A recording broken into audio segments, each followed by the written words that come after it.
हमारे एक नेताजी मिल चुके हैं, उनसे बात करते हैं कि इस बार किस मूड पर, किस मुद्दे पर बात करेंगे और किस तरह से जनता के बीच आएंगे और क्या बोल के वोट मांगेंगे और किनको समर्थन देंगे। जानते हैं इनसे। सबसे पहले अपना परिचय दें।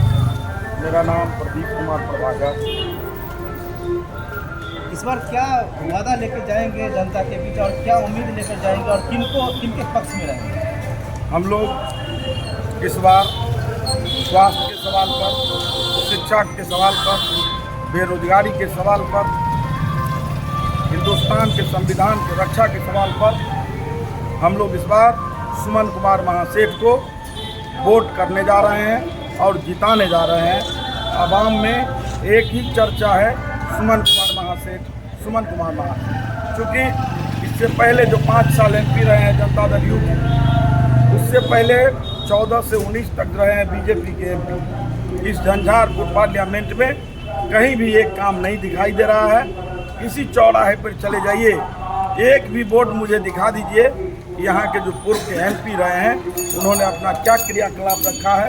लोगों से मिलने भी नहीं आते हैं और उनसे जब पूछते हैं मीडिया के लोग सवाल, तो कहते हैं मैं चश्मा खोल के विकास दिखाऊं क्या, या मैं भैंसी चराता हूं उनके पीछे जाऊं क्या। इस तरह के जो हमारे पार्लियामेंट के सदस्य हैं, जो लोगों को सुख दुख में साथ देने वाले लोग हैं, वो कभी मिलते नहीं हैं। यही स्थिति है हमारे पार्लियामेंट में। बात करें, अभी तो सब बता ही दिए कि 5 वर्ष में कोई काम नहीं हुआ है, क्योंकि बहुत सारे क्षेत्र में अभी जा चुके हैं, बहुत नाराजगी है। तो इस बार जो आप चुन रहे हैं, तो किनको चुन रहे हैं और किस तरह से चुन रहे हैं, इसके बारे में थोड़ा सा बताइए। देखिए, सुमन महासेठ जी मृदुभाषी है, अच्छे उम्मीदवार हैं। आप कोई भी काम में उनको एक बार बोल दीजिए कि हमारे यहाँ शादी है, ब्याह है या किसी भी तरह का फंक्शन है, एक कॉल पर वो पहुँच जाते हैं आपके। और बहुत ही अच्छे उम्मीदवार हैं, इसलिए हम लोग निश्चित तौर पर उनको इस बार क्या उम्मीद लगता है, काम करेंगे आप? निश्चित तौर पर करेंगे।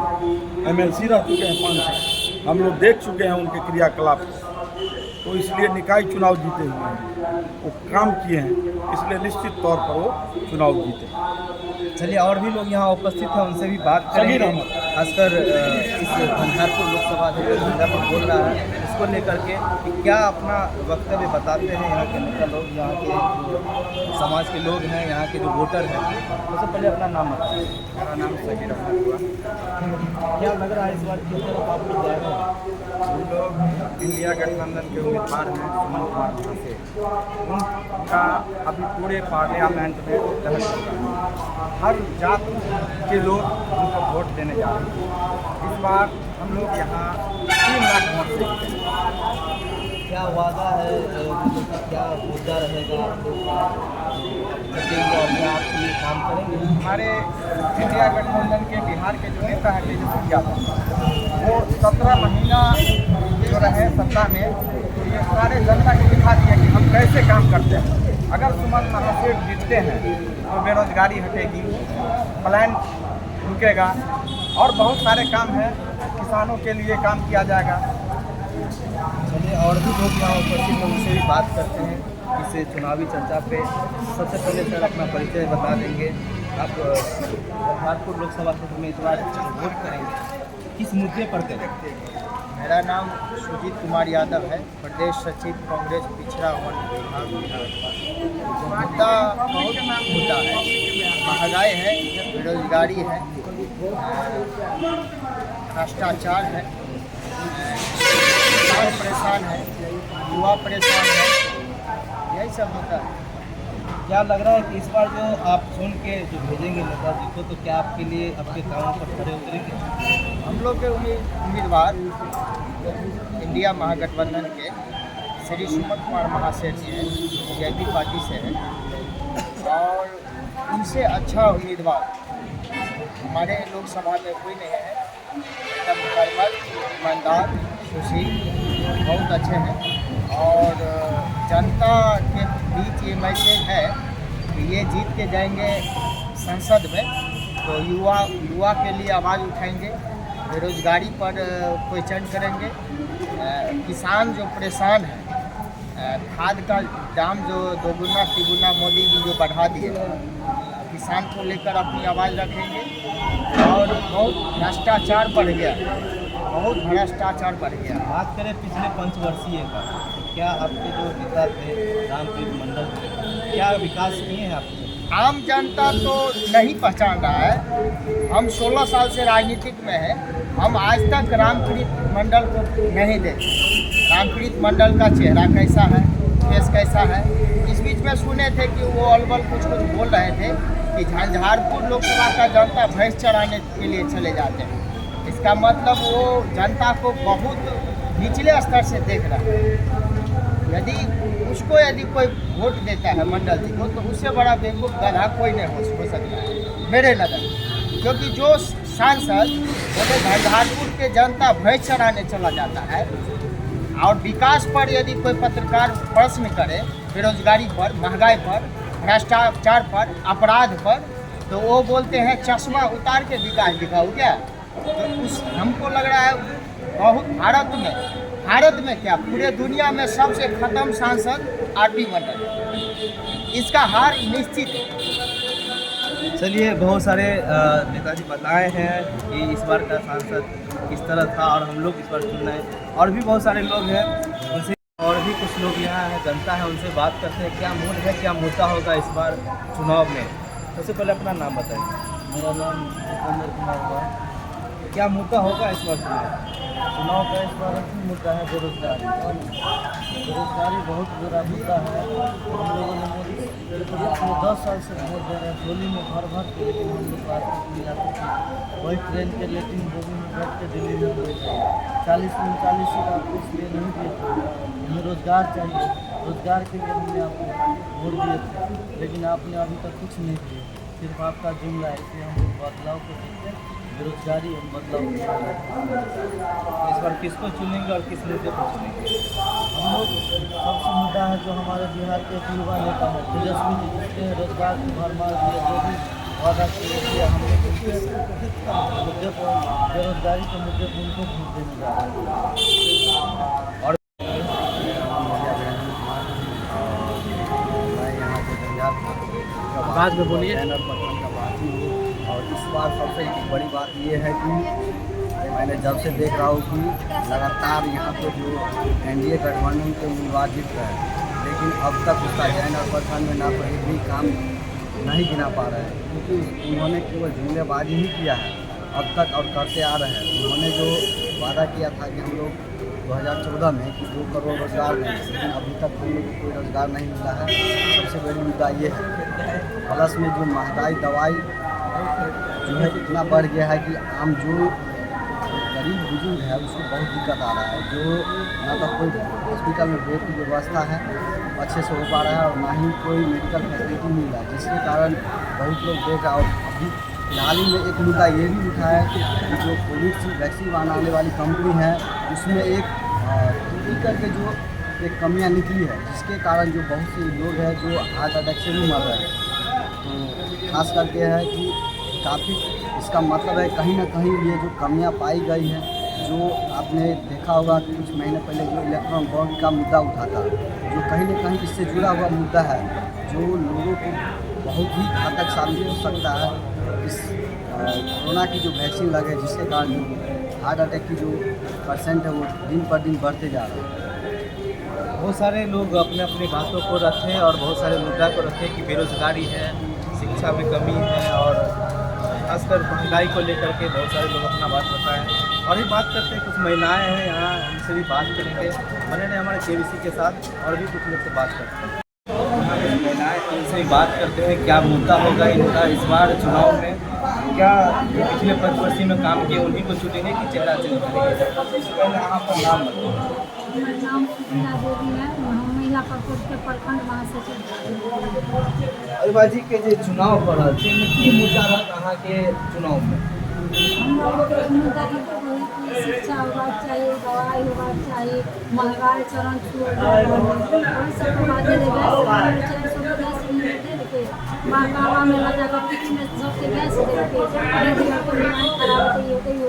मोदी के काम से खुश नहीं है। कोई भी खुशी ना है, पब्लिक पूरा एकदम नाराज है। आज फ्री में गैस देना दिया, 1200 के गैस दे। बात करें कि अगर 5 लाख के लिए स्वास्थ्य कार्ड योजना जो है अभी प्रधानमंत्री से 5 लाख के इलाज ऐसी की सुविधा है। अच्छा सुविधा है, यहाँ पर लेकिन पक्को उपलब्ध नहीं है, कोई सुविधा नहीं। सही बात जी, किनका चुनाव छै कई तरह से सुविधा छै। हम तो एसपी के चुने छे, हमरा के सरकार बढ़िया से काज अच्छा करते रहे। की बात है कि आप जिस तरह का काम करते हैं काम करते और भी यहाँ महिला मित्र से बात करते हैं। हमारा नाम है अमीला पासवान। 5 दिन से बना है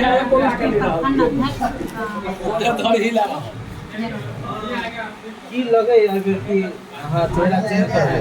हाँ चेंज बिल्कुल बते। की मुद्दा रहता है? हमरा के मुद्दा ई है कि बेरोजगार जे जते युवा बैठल है ओकरा सबके नौकरी होय, धिया पुता सबके भविष्य उज्जवल होय, हमरा सबके यह मुद्दा है। महिला सुरक्षा के लिए महिला सुरक्षा के लिए हमरा सब महिला सुरक्षा के लिए हम कहीं नहीं सुरक्षा में छी। और बेटी देखबे करै छी हर जगह कारखाना जेना हो रहल है। हमरा सब नरेंद्र मोदी के सरकार से हम सब कभी के खुश नहीं है। महंगाई के लगे बहुत महंगाई हो गई है। सिलेंडर के बाद 400 रुपया करके जैसे के पता करना को मैं कहीं सब काम खाना बनबैत रहे और बंद कऽ कऽ देखियो सिलेंडर देलकै फ्री में, सिलेंडर दऽ कऽ देखियो 1200 सिलेंडर के दाम कऽ देलकै। चलिए महिला भी बिल्कुल बताइए कि जो सरकार मोदी सरकार है उनकी कार्यकालों से खुश नहीं है। इस बार हम प्रधानमंत्री के चेहरा को चेंज करेंगे। यहाँ पे और भी कुछ लोग हैं, उनसे भी बात करते हैं, उनसे जानते हैं उनका परिचय और यहाँ का क्या मुद्दा रहेगा इस बार। सर सबसे पहले अपना परिचय। मैं उमेश यादव, राजद प्रखंड अध्यक्ष जयनगर। क्या इस बार मुद्दा रहेगा सर चुनाव का? चुनाव का मुद्दा तो यही है जो आज संविधान जो बाबा साहब भीमराव अम्बेडकर का बनाया हुआ संविधान को पूरे हिंदुस्तान में आज मेरे ख्याल से ये लोग बदलने के प्रयास में हैं। बीजेपी वाले लोग दो धारा की लड़ाई है, एक संविधान बचाने का, दूसरा है संविधान हटाने का, बदलने का। तो हम लोग हैं संविधान बचाने की ओर और जो भाजपा का जो लोग हैं वो संविधान बदलने की ओर में है। तो ये उसी दो धारा की लड़ाई हम लोग लड़ रहे हैं। रही सवाल हम लोग का यहाँ पे झंझारपुर क्षेत्र संख्या 7 का जो प्रत्याशी है भाई सुमन कुमार महासेठ जी, ये तो पार्लियामेंट जाएंगे ही जाएंगे। बाकी पहला लड़ाई हम लोग का संविधान बचाने का, जो संविधान बिल्कुल ही खतरे में है। बात करें पिछले 5 वर्षीय विकास का, तो जो पिछले 5 वर्ष में जो विकास हुआ उससे क्या नाराजगी है? देखिए सबसे पहले विकास तो मेरे ख्याल से जनप्रतिनिधि का तो होना ही चाहिए। लोग जनप्रतिनिधि जो चुनता है लोग, तो पेट में भोजन के लिए हम लोग नहीं प्रतिनिधि चुनते हैं और कपड़ा के लिए नहीं चुनते जो हमको 5 वक्त का मतलब खाना देंगे और शरीर पर वस्त्र देंगे, उसके लिए हम लोग प्रतिनिधि चुनते हैं। हम लोग चुनते हैं अच्छा शिक्षा मिले, अच्छा चिकित्सा मिले, किसानों को अच्छा अपना जो हम सरकार जैसा कहा था कि हम आय दुगुनी कर देंगे, किसानों का फैसिलिटी मिलना चाहिए, अच्छा हम लोग को बिजली सुविधा होना चाहिए। ग्रामीण क्षेत्र में बहुत सारे असुविधा देखा जा रहा है, इसीलिए हम लोग चाह रहे हैं यह जो प्रतिनिधि है अभी फ़िलहाल में हम लोग के क्षेत्र में आए थे, वर्तमान जो अभी प्रतिनिधि भी है और प्रत्याशी भी है सांसद महोदय, वो आवामों के बीच में बोल रहे थे खुले मंच में कि नहीं यहाँ के लोगों को विकास दिखाई नहीं पड़ रहा है, चश्मा हटा करके देखें। लोग कहता है कि नेताजी सांसद महोदय क्षेत्र में नहीं आते। अरे आप लोग भैंसी चराने के लिए जाइएगा तब हमको देखिएगा। तो सांसद महोदय तो अपना वक्तव्य दे ही रहे हैं, कैसा विकास कर रहे हैं तो आप देखिए रहे। विकास तो धारा जमीन पे तो कुछ नहीं दिखाई पड़ रही है। बाकी जो अधिकार की बात है, एक आम आवाम का अधिकार होना चाहिए प्रतिनिधि के ऊपर, ये तो दूर दूर तक दिखाई नहीं पड़ रहा है। तो इस बार क्या केंद्र के चेहरे में आपके विचार से किनका होना चाहिए? देखिए केंद्र में तो आप समझ सकते हैं जो 10 साल से 2014 में जब पहला भाषण दिए थे आदरणीय नरेंद्र मोदी देश का प्रधानमंत्री तो बिल्कुल ही रंगे स्टाइल में कहे थे कि यदि हमारी सरकार बनती है देश में, हम प्रधानमंत्री बनते हैं तो मित्रों दोस्तों 10 दिन 50 दिनों के अंदर में देश का तकदीर और तस्वीर नहीं बदला तो मैं फकीर हूँ, जब पड़ेगा मैं झोरा ले उठाऊंगा, चल पड़ेगा जी, ऐसा कहा था। हमारे यहाँ 50 दिन क्या, यहाँ 10 साल हो गया है, कहीं कोई बदलाव नहीं है, कहीं बताइए। अपना ये शपथ पत्र में, घोषणा पत्र में, चुनावी पत्र में कहे थे कि हम 2 करोड़ युवाओं का नौकरी देंगे, हर किसान को हर साल में मतलब किसानों का आय को दुगुना करेंगे। बहुत सारे वादा किए थे, हर खाते में 15-15 लाख रुपया देने की वादा किए थे। कहीं कोई ज़मीन पर तो नज़र नहीं आ पा रही है। हाँ, यह जरूर है इस बार चुनावी घोषणा में देखते होंगे भाजपा के तमाम साथी बोलते हैं जो हम लोग 400 पार। अरे कैसा 400 पार? आप इतने बड़े, आपके पास कौन ऐसा ज्योतिष है जो आप कहते हैं 400 पार? यदि 400 पार आपके पास ज्योतिष उतना बड़ा है, 400 पार की गारंटी ही आपके पास, तो चुनाव क्यों करवा रहे थे? चुनाव नहीं करवाते। हाँ, ये बात समझ में आ रहा है पब्लिक को कि 400 पार सीट के लिए नहीं कहा जा रहा है। 400 पार हो सकता है, पेट्रोल का दाम 400 पार, डीजल का दाम 400 पार, ये तो अनुभव है इनके पास। सफ़ेद झूठ बोलने का तो इनके पास अनुभव है। 400 पार कहाँ? इतना यदि उसके पास यदि ज्योतिष है 400 पार का गारंटी वाली बात, नरेंद्र मोदी जी की गारंटी योजना 400 पार, तो यहाँ फुलगामा में 40 जवान शहीद हो गए। उस समय इनका ज्योतिष कहाँ गए? पहले पता लगा लेते। जब फुलगामा में 40 गो जवान को शहीद होना पड़ा, उसके लिए उसको अनुभव नहीं था, इनके लिए ज्योतिष नहीं था। जो 40 गो जवान मारा गया, अभी तक इनका परिवार कितना बोलवाइएगा ये सफ़ेद झूठ वाली सरकार को। इस बार अच्छा मौका है, हम तमाम जाति से उठ करके जमात की ओर कह रहे हैं चलने के लिए। तमाम झंझारपुर लोग सिर्फ में सिर्फ आप संविधान को देखिए, चूँकि आने वाले लोकसभा चुनाव में यदि भाजपा की सरकार बनती है तो जैसे हम आप आज दरवाजे पे, हमारे दल का क्यों नहीं है, आपके दरवाजे पे वोट मांगने के लिए जाता है तो उतना तो जरूर कहते हैं कि कोई विकास नहीं किए, हम वोट देंगे या नोटा में देंगे। और यह भी अधिकार आपको नहीं रह जाएगा। जब चुनाव नहीं होगा तो आपका मनमानी कहाँ से होगा? पब्लिसिटी में आपको कहीं कोई नहीं रह जाएगा। इसीलिए जैसे 1947 में हमारे पूर्वजों ने देश का आज़ादी दिलाई थी, कई सैकड़ों लोगों अपना कुर्बानी दे करके आज़ादी दिलवाए थे, इसी तरह फिर से हमारी देश कुर्बान आपको गुलाम हो गया है। उस गुलामी से आज़ादी दिलाने के लिए प्रतिनिधि तो बात की बात है, हम लोग संविधान बचा लेंगे, यही हम लोग का बहादुरी है।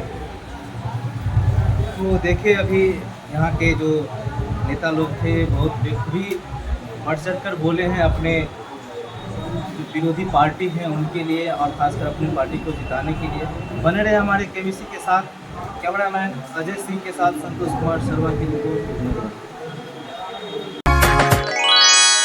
नामांकन प्रारंभ है, नामांकन प्रारंभ है, नामांकन प्रारंभ है। जी हाँ, शारदा कंप्यूटर में नामांकन प्रारंभ है। भारत सरकार द्वारा मान्यता प्राप्त कंप्यूटर संस्थान शारदा कंप्यूटर, कमला रोड, काली मंदिर के निकट, जयनगर। हमारे यहाँ CCA, DFA, ADCA, DTP, CTTC, tally, typing आदि कोर्स कंप्लीट करवाया जाता है। शारदा कंप्यूटर अत्याधुनिक विशेषताओं से लैस कंप्यूटर संस्थान है। शारदा कंप्यूटर, जहां सुयोग्य एवं अनुभवी शिक्षकों के द्वारा लैब एवं थ्योरी क्लास करवाया जाता है। शारदा कंप्यूटर, जहां फ्री वाईफाई की व्यवस्था है। शारदा कंप्यूटर, जहां छात्र छात्राओं के लिए अलग अलग कंप्यूटर की व्यवस्था है। शारदा कंप्यूटर, जहां आसान किस्तों में कोर्स करने की सुविधा है। शारदा कंप्यूटर, जहां अनुकूल, शांत एवं सुंदर वातावरण में पढ़ाई होती है। शारदा कंप्यूटर, जहां बैग, ID एवं कंप्यूटर नोट्स की सुविधा है। शारदा कंप्यूटर, जहां कोर्स कंप्लीट करने के बाद सर्टिफिकेट भी दिया जाता है। शारदा कंप्यूटर, जहां साइबर कैफे का कार्य भी सिखाया जाता है। किसी भी प्रकार की विशेष जानकारी हेतु संपर्क करें डायरेक्टर संतोष सर से। संपर्क नंबर 8409991255। शारदा कंप्यूटर, जहां गरीब, निर्धन एवं